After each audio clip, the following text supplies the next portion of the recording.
Welcome mga kasinit sa mga naka-Montero Gen 3 dyan na gusto mag-DIY installation ng mga fog lights nila. Ito yung step-by-step installation nito, alright? Let's go!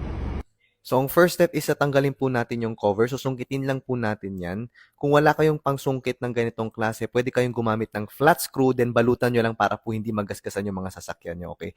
So, once na natanggal na natin yung cover, pwede na natin tanggalin yung tatlong screw na yan. Once na natanggal na natin yung tatlong screw, magkakaroon na po tayo kaagad ng access to sa fog lights natin, okay? Once na natanggal na natin yung luma, pwede na po natin ikabit yung LED natin, then i-plug na po natin ito pabalik.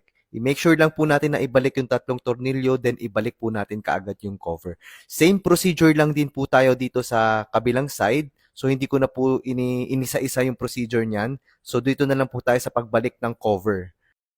So ayun, ganun lang po kabilis magkabit ng fog lights sa Montero Gen 3. For more DIY and tips po, do follow ang page namin ng zenith.apex.ent.